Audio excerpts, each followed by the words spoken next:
Hey folks, this is Vint with Dad's Gaming Addiction, and today we're going to quickly review Distant Kingdoms. This is a game that you can find on Steam's Early Access program for about 25 bucks. As such, everything that you're about to see here, including this review, is subject to change. So what is Distant Kingdoms? Well, it's a mix of city building and exploration with a little bit of adventure in there.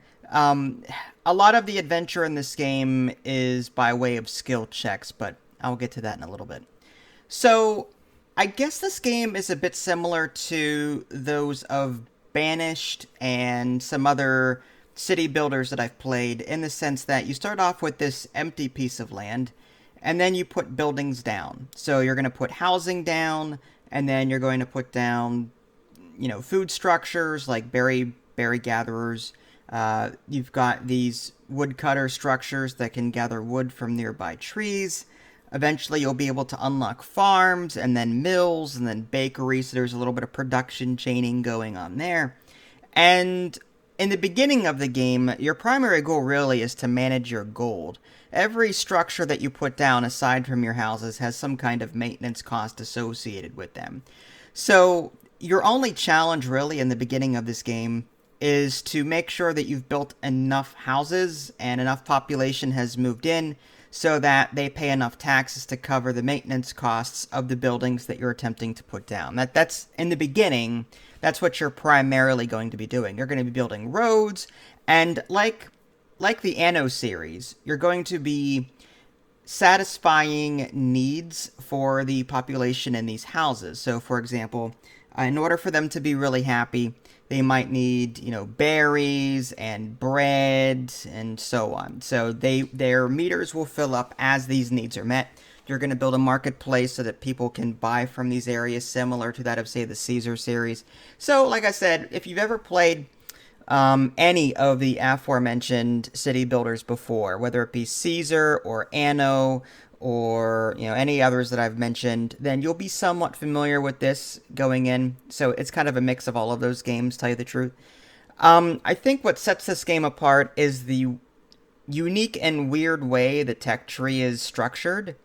In this game, it's not about putting down a research building and waiting for research points so that you can unlock the next thing. Instead, you've got milestones, and as you complete milestones, you'll be able to unlock new things in this tree. So, for example, whenever you're first starting out, you're going to want to unlock, say, the lumber yard and the water well and the gatherer's hut. But in order to do that, you're going to need one small warehouse, one small marketplace, and 10 residents. Okay, so once you've got that up and running, then the tech tree will grant you access to that particular area. And then you can move on to other things, like, okay, how about denser houses? So I can now upgrade my houses from the basic to mid-density, and they can hold more people, because you have limited space. And in order for that to happen, you need both the resource working technology and the house. You need so many houses. So there's that. Or maybe you want to start building mana wells or stone mines or other things.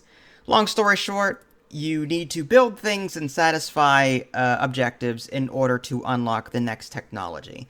Kind of weird. Every other game that I've ever played, whether it be Factorio or whatever, typically there's a research pool, and you're throwing points into it via a research building, and you spending those points to unlock new technologies. Not in this game.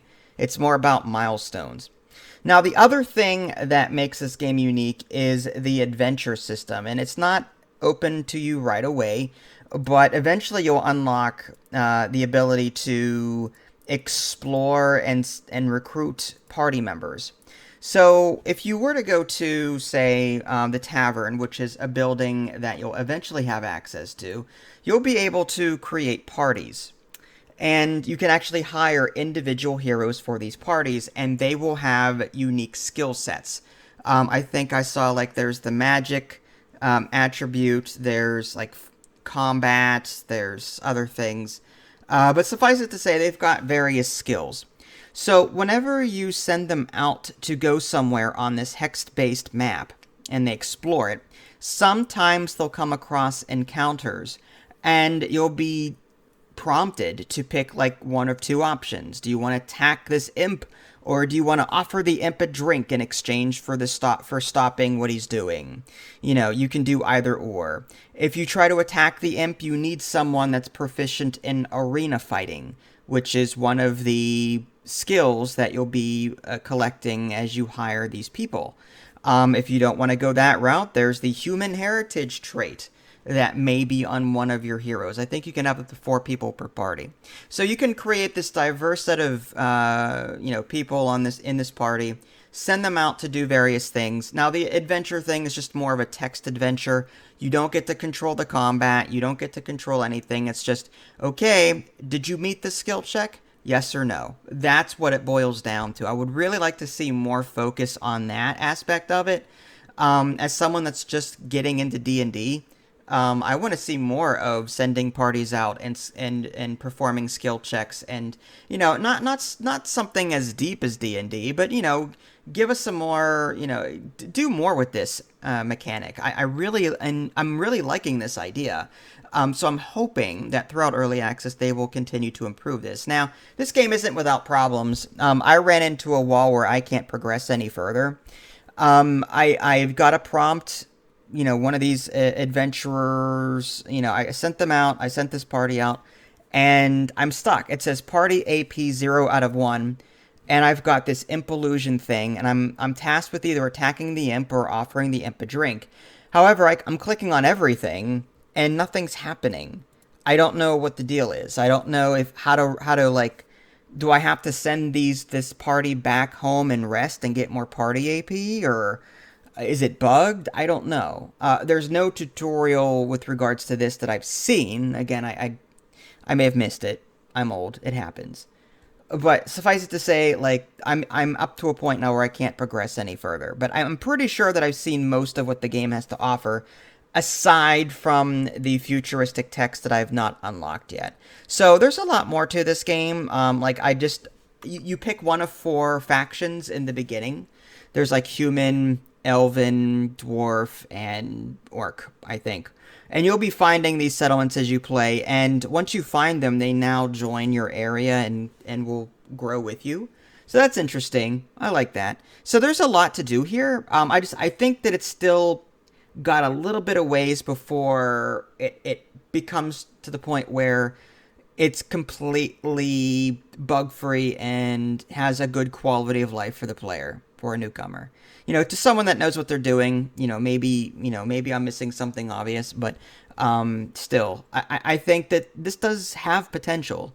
The downside is it's not really doing anything that in terms of city building, it's not really doing anything that other city builders haven't done. Again, the whole, this house needs 3 resources of of this type, and this type. Okay, that's the Caesar series. Okay, fine. Upgrading structures, or there's Banished, there's Anno, and so on. So it's like this has been done before. Building production chains. That's fine. The adventurer stuff is what I'm interested in primarily. That's what I find interesting, and the tech tree also has a unique way of leveling up. So I don't know. I wouldn't buy this right now, unless you want to support the developer. That's completely on you. I personally would have waited. Like, had I played this now and then I'm like, you know what? It's okay, but I think it still has room to grow. I would probably wait a while before touching this again, and that's what I'm gonna do. I'm gonna wait until this cooks a little bit more before coming back to it, and I'm hoping that some of the quality of life things that I've mentioned is addressed. But other than that, like it's perfectly, it's a perfectly okay game. So if you're hurting for another city builder with some unique mechanics to it, then you may want to check this one out. Just, again, be warned, it's still early access. If you guys haven't already, subscribe to me on Twitch and YouTube. That way you can stay up to date with any new content I publish. This is Vince, thanks for watching, and I'll catch you next time.